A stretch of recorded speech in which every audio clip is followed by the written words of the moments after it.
শুধু কি প্রদীপ, একটার পর একটা চমক এই রাম মন্দিরের উদ্বোধনকে কেন্দ্র করে ইতিমধ্যে গোটা দেশের বিভিন্ন প্রান্ত থেকে এসে পৌঁছেছে অযোধ্যা নগরীতে। শুরু হয়েছে হোমযজ্ঞ। যেমনটা আপনাদের কাছে আমরা তুলে ধরছিলাম প্রতি মুহূর্তের ছবিটা, 1008টি কুণ্ডে যজ্ঞের আয়োজনও করা হয়েছে।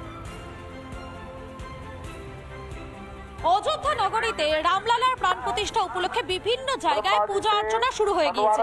ঠিক এমন একটি জায়গায় মুহূর্তে আমি দাঁড়িয়ে রয়েছি যেখানে 1008টি হোমকুণ্ডে যজ্ঞ চলছে। সেই ছবি আমার ভিডিও জার্নালিস্ট অমিত শেঠ তুলে ধরছেন এই মুহূর্তে। দেখতেই পাচ্ছেন আপনারা 1008টি হোমকুণ্ড রয়েছে এবং সেই হোমকুণ্ডে সেই যজ্ঞ চলছে। যেমনটা উদ্যোক্তারা জানিয়েছেন যে 15ই জানুয়ারি থেকে এই যে যজ্ঞ সেই যজ্ঞ শুরু হচ্ছে এবং এটা চলবে 22শে জানুয়ারি পর্যন্ত। যতক্ষণ পর্যন্ত না রামলালার প্রাণ প্রতিষ্ঠা হচ্ছে ততদিন পর্যন্ত কিন্তু এই হোমযজ্ঞ চলবে। সকালবেলা অর্থাৎ দুপুরের দিকে 1 ঘন্টা এবং বিকেলের দিকে 1 ঘন্টা, মোট 2 ঘন্টা করে কিন্তু 15ই জানুয়ারি থেকে 22শে জানুয়ারি दिने 2 घंटा করে যজ্ঞ করা হবে, এমনটাই জানিয়েছেন উদ্যোক্তারা। समस्त सनातन धर्म के उदय हेतु यह 1008 प्रत्येक वर्ष गुरुजी अपने जन्मदिन पर करते हैं। अगले वर्ष कुंभ में करेंगे यह यज्ञ और इस साल राम जी के प्राण प्रतिष्ठा के शुभ अवसर पर श्री अयोध्या धाम में 1008 हवन कुंडी यज्ञ जी कल कलश हुआ। आज से अग्निदेव के पूजन होकर के हवन होगा जो 22 तक चलेगा।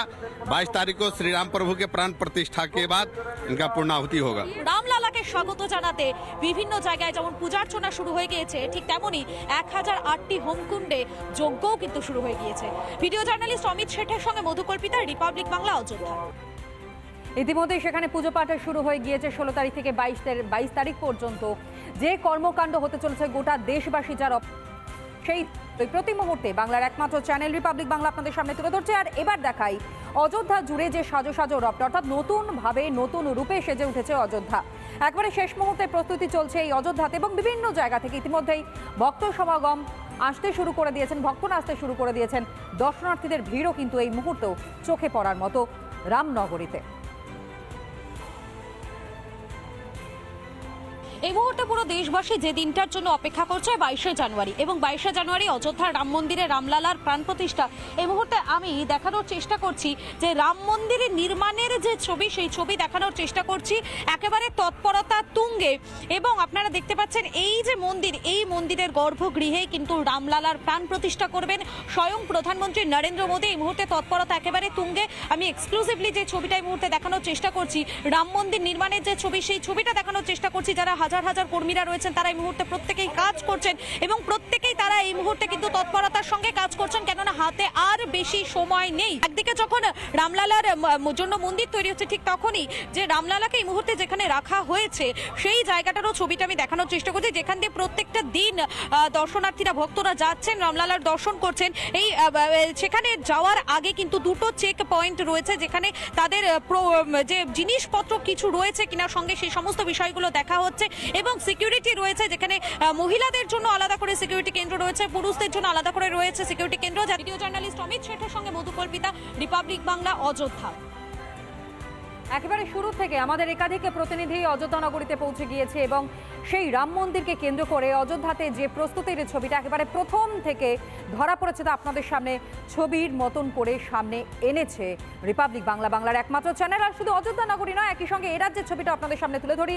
রাম মন্দির উদ্বোধনের আর তো মাত্র হাতে গোনা কয়েকটা দিন, বলা ভালো 6 দিন বাকি। এবং তার আগে নদিয়া জেলায়, অর্থাৎ আমাদের এই রাজ্য নদিয়া জেলায়, সেখানে ভালুকা এলাকার রাম ভক্তরা অযোধ্যায় রাম মন্দিরের উদ্বোধন উপলক্ষে মাতোয়ারা নদিয়ার কৃষ্ণচন্দ্র রাজার প্রতিষ্ঠিত এই মন্দির এবং যেখানে আজও রামচন্দ্রের পদচিহ্ন পূজিত হয় প্রতিদিন, নিত্যদিন।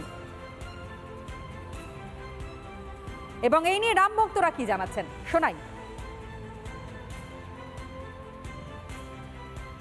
এখানে আমাদের হরিহর মন্দিরে একটা পদচিহ্ন আছে, যেটা হচ্ছে রামচন্দ্রর পা হিসাবে বর্ণিত করা আছে।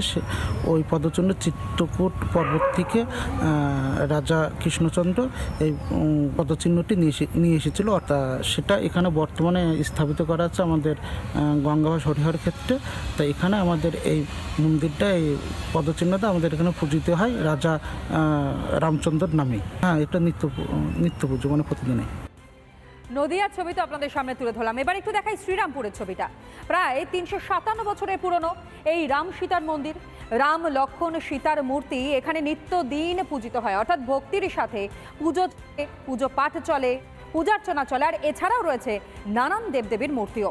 1667 খ্রিস্টাব্দে শেওড়াফুলির রাজা রাজচন্দ্র রায় এই রাম মন্দিরের প্রতিষ্ঠা করেছিলেন। আগামী 22 তারিখ উপলক্ষে সেজে উঠবে এই মন্দিরও।